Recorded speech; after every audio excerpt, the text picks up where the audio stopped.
تاریکی اور سخت آندھی کے لیے نہانا مستحب ہے۔ بدن پر نجاست لگی، یہ معلوم نہ ہوا کہ کس جگہ لگی، تب بھی نہانا مستحب ہے۔ اب جیسے بدن پہ نجاست نہیں، پیشاب کا، تب فرض نہیں رہتا ہمیں غسل۔ جب پیشاب پہ کچھ قطرے اچل گئے یا پیروں پر، غسل فرض ہونے کے تین ہی شرط ہیں۔ ہماری ایک مائنڈ سیٹ بنی ہوتی نہیں حضرت وہ پیشاب لگا کپڑوں پر اس لیے میں نماز کو نہیں آیا، پیر پر تھوڑا پیشاب اچلا اس لیے میں نماز کو نہیں آیا، وہ گٹر کا پانی اچلا میں اس لیے نماز پر نہیں آیا۔ غسل فرض نہیں ہے، کپڑے چینج کر کے آپ نماز پر آ سکتے ہیں۔ اگر پیشاب کو پانی نہیں لیے تو بھی غسل فرض نہیں ہے، آپ مسجد میں آ کر اپنا حصہ دھو کر پھر نماز پڑھ سکتے ہیں۔ یہ چھوٹے چھوٹے مسائل ہیں، اس کا جاننا ضروری ہے۔ اب یہ جو بھی آپ کو سنایا، یہاں پر غسل کرنا مستحب ہے، یعنی ثواب والا کام ہے۔ اب آئیے غسل میں کیا کیا نیتیں، کس طرح نیتیں ہم کر سکتے ہیں جس پر چند غسل ہوں، مثلا احتلام بھی ہوا، عید بھی ہے اور جمعہ کا بھی دن ہے۔ ایک ہی دن میں کیا ہوا، اسی دن عید ہے، اسی دن جمعہ ہے اور اسی دن مجھے احتلام بھی ہوا، تو اس وقت نیتیں کیسے کریں گے؟ تینوں کی نیت کر کے ایک غسل کر لیا، سب ادا ہو گئی اور سب کا ثواب ملے گا۔ جمعہ کا بھی ثواب، عید کا بھی ثواب، اور جو مستحب ہے یہ تو فرض ہے احتلام کے بعد میں غسل کرنا، اس کا بھی ثواب، تینوں ثواب ایک ساتھ ملیں گے لیکن ایک ہی بار نیت کرنے پر۔ بارش میں غسل، لوگوں کے سامنے ستر کھول کر نہانا حرام ہے۔ ستر یعنی کیا؟ ناف سے لے کر گھٹنوں تک کا حصہ، اسے کہتے ہیں ستر عورت۔ اتنا حصہ کھلا رکھ کر نہانا کیا ہے؟ حرام ہے، گناہ سے بڑا گناہ۔ کتنا حصہ دکھا کر نہانا؟ ناف سے جی دکھا کر نہانا، لوگوں کے سامنے ستر کھول کر نہانا حرام ہے۔ لوگوں کے سامنے ستر کھول کر نہانا، ان کو خاص توجہ کرنی چاہیے جو سوئمنگ پول وغیرہ جاتے ہیں، صرف انڈر ویئر پہ تیرتے رہتے ہیں، حالانکہ ایک مرد دوسرے مرد کو اپنا ستر عورت بھی نہیں دکھا سکتا۔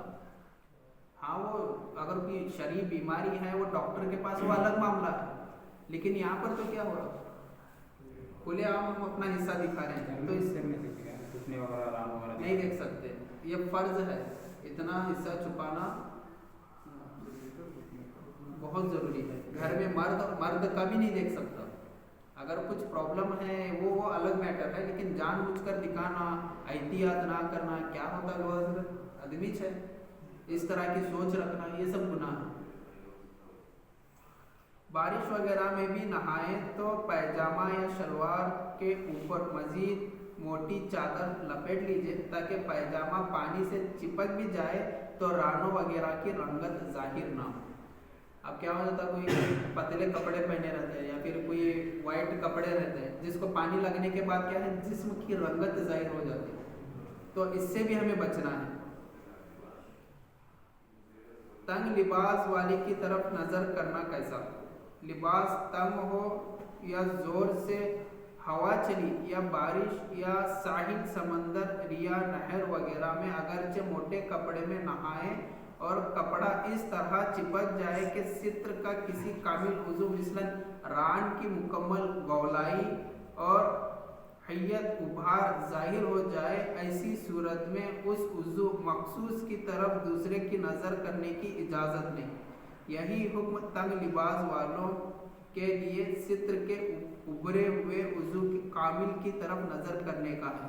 اب کیا ہو جاتا، نہانے کے بعد میں جو ہے نا کپڑا پورا چپک جاتا ہمارے، کبھی بیچ میں گئے یا کہیں فیملی کو لے کر کہیں پر بھی گئے، اب اس جسم کی رنگت ہمیں ظاہر ہو جاتی ہے اس کی، تو ہم اس وقت دیکھیں گے بھی نہیں۔ ایک تو بچنا ہے، اور دوسرا اگر اس طرح کچھ معاملات اگر آنکھوں کے سامنے آئے تو اپنی نظر کو ہٹا دینا ہے، دیکھنا نہیں۔ ننگے نہاتے وقت خوب احتیاط، حمام میں ننگے نہائیں یا ایسا پائجامہ پہن کر نہائیں کہ اس کی